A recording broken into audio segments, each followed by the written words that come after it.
안녕하세요. 위클리 세종기업 데이터 오늘은 6월 9일입니다. 저는 전혜정이고요. 네, 저는 정윤호입니다. 네, 안녕하세요. 정민경입니다.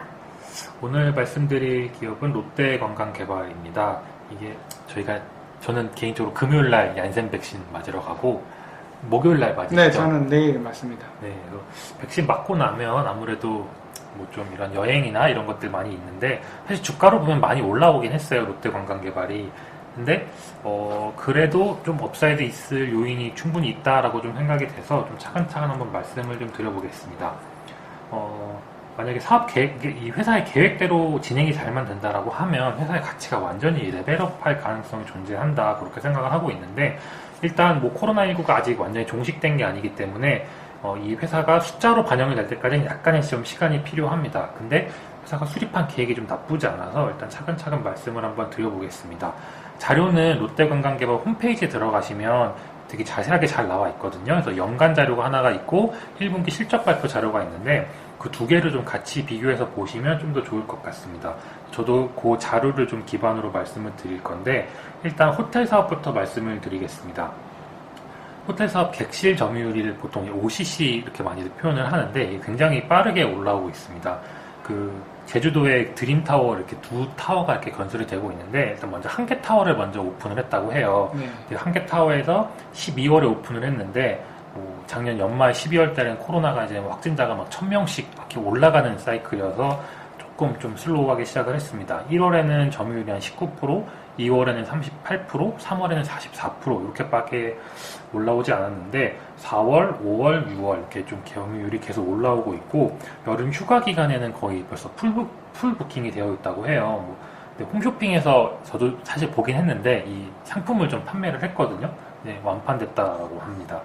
그래서 이 객실 단가라고 하죠. 매출 추정을 하려면 이 객실이 얼마나 예약이 되어 있는지, 그리고 평균 판매 객실 단가가 얼마인지 이걸 곱해서 보통 매출을 추정을 하는데, 1월 1분기에는 한 25만원 정도였다고 해요. 근데 홈쇼핑에서 판매됐던 단가가 주중엔 40만원, 주말은 50만원대에 판매가 됐으니까 2분기, 3분기 계속 점유율이 올라오고 객실 단가가 올라오는 그런 좀 상황이 될 것 같습니다. 앞서서 이제 타워가 두 개가 있다고 말씀을 드렸는데, 그러면 이렇게 객실 점유율이 올라오니까 나머지 타워 하나도 더 오픈을 하려고 한다고 합니다. 이제 여름 정도에 오픈을 할 건데, 타워 1이 750객실, 타워 2가 850객실입니다. 근데 이 타워 2가 원래 얘네가 아니라 롯데 거가 아니었어요. 레지던스. 네네. 네. 그러니까 처음에 이 사업을 진행을 했을 때 중국의 부동산 개발 기업 녹지그룹이랑 같이 이거를 좀 진행을 했었는데, 홈페이지에서 이제 NDR 자료라고 올려준 자료가 있는데, 해당 자료의 페이지 번호가 찾았다. 페이지가 7페이지입니다. 7페이지에 보면 이 회사의 구조가 나와 있어요. 처음에는 롯데가 59%, 녹지그룹이 41%를 이제 지분율을 시작을 했는데, 녹지그룹이 이걸 전부 다 개인분들에게 다 분양을 했다고 해요. 그래서 지금은 지분 관계가 전혀 없고, 나머지 레지던스 850은 각각 전부 다 개인분들이 소유를 하고 있다고 합니다. 근데 롯데에서 이 개인분들이 가지고 있는 객실을 임차를 하고 임대료를 지급하는 방식으로 사업 구조가 현재 형성이 되어 있고, 그래서 이 롯데관광개발, 제주 드림타워에서 발생하는 매출의 100%가 롯데 쪽 매출로 잡히게 됩니다. 그래서 최근에는 그런 식으로 많이 하더라고요. 예를 들면 부산에서 LCT 같은 경우도 롯데 시그니엘로도 사용이 되지만 일부는 이제 개인들한테 분양을 해서 그거를 어차피 개인이 뭐 일일이 에어비앤비 같이 해가지고 할 수 없으니까 이제 유지 관리도 하고 예약도 같이 다 거기 롯데에서 운영해가지고 하는 방식으로 많이 하더라고요.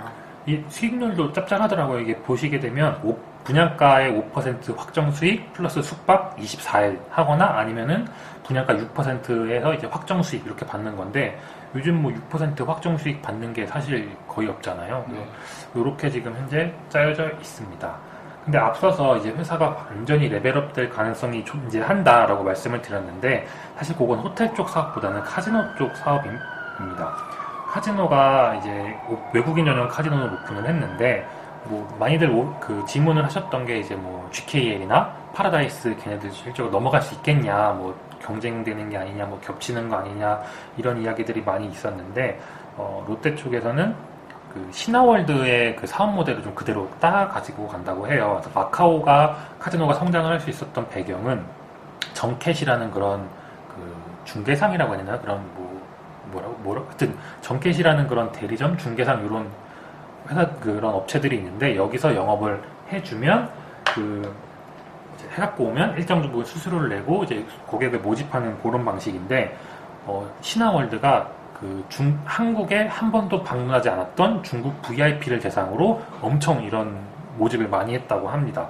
이게 2018년도 처음에 이 매출이 3,800억이 나왔다고 해요. 그 18년도 오픈하고 6개월 동안 상반기에만. 근데 당시에 파라다이스 시티의 그 매출이 한 1,000억 원대 정도였으니까 3,800억 매출은 당시 업계에서 굉장히 놀랄만한 수치였다고 합니다. 근데 뭐 이후에는 이제 그 신화월드에 자본을 냈던 그 회장님이 좀 부패도 좀 있고 좀 문제가 있어서 이제 거의 매출이 꺾였는데 VIP 이런 고객들 유치를 위해서 신화월드 쪽 전략 그대로 사용해서 이렇게 좀 매출을 끌고 나갈 수 있다라고 합니다.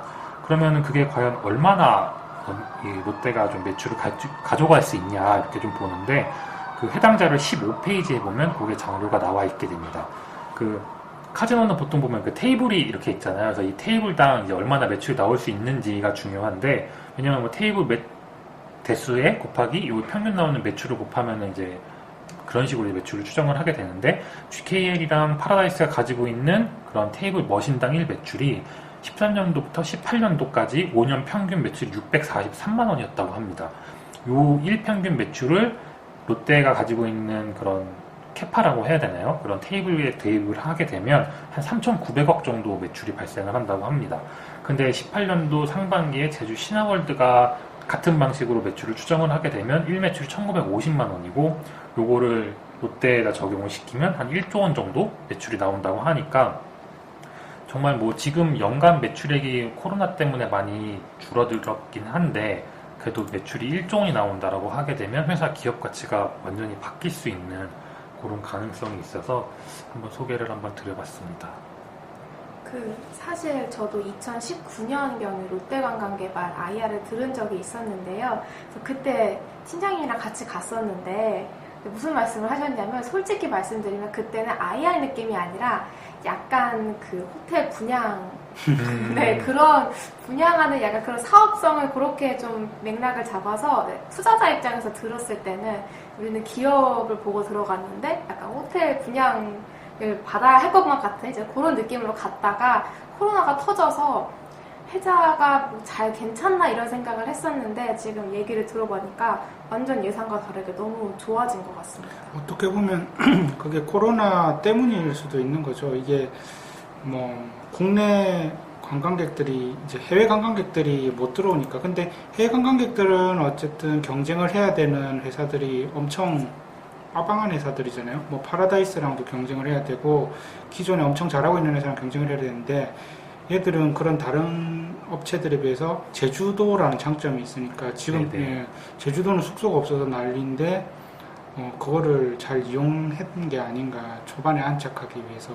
네, 중요한 포인트 하나 말씀을 잘 해주셨는데 인천은 그 비자를 받고 들어와야 돼요, 중국인들이. 근데 제주도는 무비자로 들어올 수가 있고 그 보통 콤프라고 하죠. VIP들에게 카지노를 할 수 있게끔 호텔이나 뭐 이런 여러 가지 부대 시설을 이제 이런 카지노 롯데 측에서 제공을 해줘야 되는데 그걸 보통 콤프 비용이라고 보통 많이들 표현을 합니다. 근데 뭐 파라다이스 같은 경우에는 인천에 물론 자신이 이런 그 호텔을 보유를 하고 있지만 워커힐 같은 경우에는 파라다이스 소유가 아니잖아요.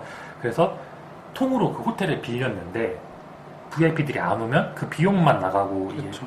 이게 되지가 않는 거죠. 근데 롯데는 그 뭐라고 해야 될까요? 타워 1, 타워 2 객실을 자체적으로 보유를 하고 있기 때문에 훨씬 유동적으로 이렇게 좀 운영할 수 있다. 뭐 외국인 관광객에게 할 수도 있고 비어 있다면 국내에 이제 돌릴 수도 있고 하는 그런 식으로.